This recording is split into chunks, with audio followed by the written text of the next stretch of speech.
नमस्कार दोस्तों, 8 अगस्त साल 1942 को मुंबई के ग्वालियर टैंक मैदान में ऑल इंडिया कांग्रेस कमेटी के लीडर इकट्ठे होते हैं। एक संघर्ष का ऐलान करने वाले एक आखिरी संघर्ष सत्ता में बैठी ब्रिटिश सरकार के खिलाफ। हजारों की भीड़ के सामने महात्मा गांधी एक ऐतिहासिक भाषण देते हैं। आज से हर एक व्यक्ति अपने आप को अब आजाद समझेंगे। अब हम इंपीरियलिज्म के जूते के नीचे दबकर नहीं रह सकते। अब हमें चाहिए पूरी तरीके से आजादी। मैं आप लोगों को एक मंत्र देता हूँ, इसे अपने दिल में बसा लो और इसे अपनी हर सांस में याद रखना। यह मंत्र है डू और डाई, करो या मरो। या तो हम इंडिया को आजाद देखेंगे या फिर इस कोशिश में मारे जाएंगे, लेकिन इस गुलामी में अब हम और नहीं जिएंगे।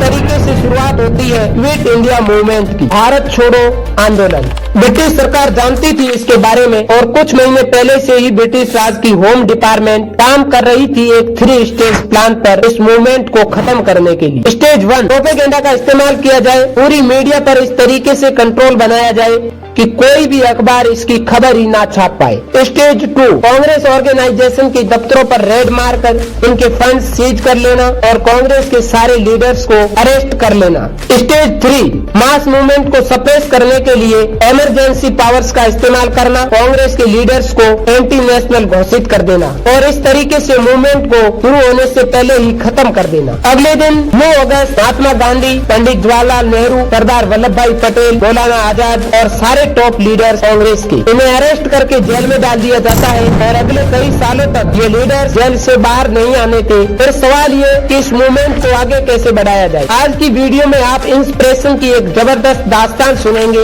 इतनी शक्ति और मुश्किलों के बीच आखिर कैसे इनकलाब का नारा देश के कोने कोने तक पहुंचता है। आइए क्विट इंडिया मूवमेंट को गहराई से समझते हैं आज के इस वीडियो में।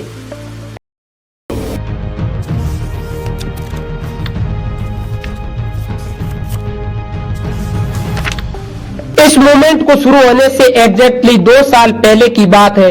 8 अगस्त साल 1940 ब्रिटिश राज ने वायसराय लिनलिथ गो के द्वारा एक ऑफर पेश किया था इंडियन फ्रीडम फाइटर को। इसे नाम दिया जाता है अगस्त ऑफर। इसमें उन्होंने कहा कि हम इंडियन की रिप्रेजेंटेशन बढ़ाएंगे ब्रिटिश इंडिया सरकार में। असल में बात क्या थी, यह वह समय था जब वर्ल्ड वॉर 2 बड़े जोर शोर से चल रही थी यूरोप में। जर्मनी का डिक्टेटर एडोल्फ हिटलर एक सक्सेसफुली इन्वेड किया जा रहा था। ब्रिटेन इकलौता देश खड़ा था उसके खिलाफ। यूके में मौजूद ब्रिटिश सरकार बड़ी मुसीबत में थी और बड़ी डिस्परेट थी। जहां से मदद मिल सके वहां से ली जाए। हालांकि इंडियन सोल्जर्स ऑलरेडी ब्रिटिश की तरफ से लड़ रहे थे वर्ल्ड वॉर 2 में, लेकिन ब्रिटिश सरकार चाहती थी कि इंडियन की तरफ से और ज्यादा कॉर्पोरेशन हो। इसलिए उन्होंने सोचा इंडियंस को मनाने के लिए हम एक ऑफर देते हैं। इस समय तक कांग्रेस ने ठान लिया था कि छोटे मोटे ऑफर्स एक्सेप्ट नहीं करेंगे, वो पूरी तरीके से आजादी चाहते हैं। उन्होंने कहा कि अगर ब्रिटिश सरकार चाहती है इंडिया कॉर्पोरेट करे उनके साथ इस वॉर में, तो इंडिया को पूरी तरीके से आजादी देनी होगी। तो ये अगस्त ऑफर फेल रहता है। इसके बाद मार्च 1942 में ब्रिटेन के द्वारा एक और डेलीगेशन भेजी जाती है। इसे नाम दिया जाता है क्रिप्स मिशन, क्योंकि उस वक्त के leader of house of Commons थे स्टेफोर्ड क्रिप्स। इस मिशन का मकसद था इंडिया को आजादी देना वर्ल्ड वॉर 2 के खत्म होने के बाद। लेकिन क्रिप्स मिशन में जो ऑफर दिया जाता है ब्रिटिश की तरफ से वो फुल फ्रीडम का नहीं हो, बल्कि डोमिनियन स्टेटस का होता है। क्रिप्स के ऑफर में इंडिया एक ऑटोनोमस इंजन बन जाएगा ब्रिटिश कॉमनवेल्थ के अंदर। ये थोड़ा बेटर ऑफर था पिछले वाले से, लेकिन कांग्रेस इसे भी रिजेक्ट कर देती। उन्होंने अपना मकसद साफ बताया, पूरी तरीके से आजादी।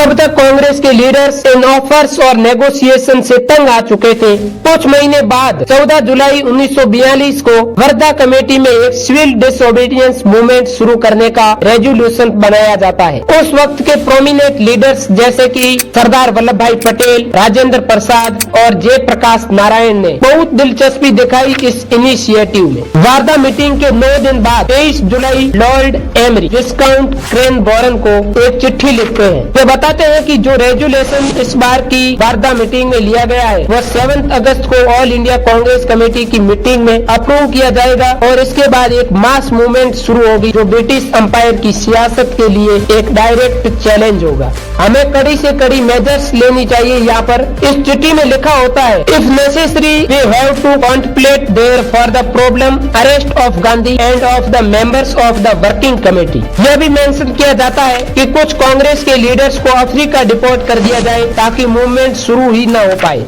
इसके अगले दिन ब्रिटिश राज्य की होम डिपार्टमेंट एमरी के साथ एक 3 स्टेज प्लान शेयर करते हैं इस मूवमेंट को खत्म करने के लिए। वही प्लान जो मैंने वीडियो के शुरू में आपको बताया था। यही कारण कि जब ऑल इंडिया कमेटी के द्वारा क्विट इंडिया रेजोल्यूशन पास की जाती है, ब्रिटिश इसके बारे में ऑलरेडी जानते थे। महात्मा गांधी की ऐतिहासिक स्पीच के बाद 9 अगस्त को सुबह के करीब 5 बजे गांधी जी और बाकी टॉप लीडर्स को अरेस्ट कर लिया जाता है। अरेस्ट करने के बाद महात्मा गांधी को पुणे के आगा खान पैलेस में ले जाया जाता है। इसके पीछे एक बड़ा स्ट्रेटेजिक रीजन था ब्रिटिश का। वायसराय लिनलिथगो ने एमरी को लिखते हुए कहा था कि हमें इन महात्मा को एक ऐसी जगह भेजना चाहिए जहाँ नाम में जेल ना हो। अगर हमने ये दिखा दिया कि हम गांधी जी को जेल में डाल रहे हैं तो हो सकता है लोगों में गुस्सा आ जाए, इसलिए हम ये दिखाएंगे हम तो उन्हें पैलेस में कैद करके रख रहे हैं। We might be quitting content that we solve have some uphill propaganda battles to fight। इन सभी अरेस्ट के बाद कांग्रेस पार्टी को बैन कर दिया जाता है। कांग्रेस के जितने भी ऑफिस थे देश में उन सब पर सील लगा दी जाती है और उन्हें एंटी नेशनल घोषित कर दिया जाता है। गांधी जी की जो ऐतिहासिक स्पीच थी इसका एक भी शब्द अलाउड नहीं था मीडिया को प्रिंट करना। नहीं कहीं अखबारों में गांधी जी की स्पीच छपी, ना ही कहीं यह छापा गया। ब्रिटिश सरकार ने कुछ एक्शन लिया है। आखिर गांधी जी के मैसेज को लोगों तक कैसे पहुंचाया जाए, यहाँ हमारी कहानी में एंट्री होती है 22 साल की एक्टिविस्ट उषा मेहता की। अपने कुछ साथियों के साथ मिलकर ये ट्रांसमिट ढूंढ कर लाती है और एक अंडरग्राउंड रेडियो स्टेशन शुरू करती है, कांग्रेस रेडियो 42.3 की शुरुआत।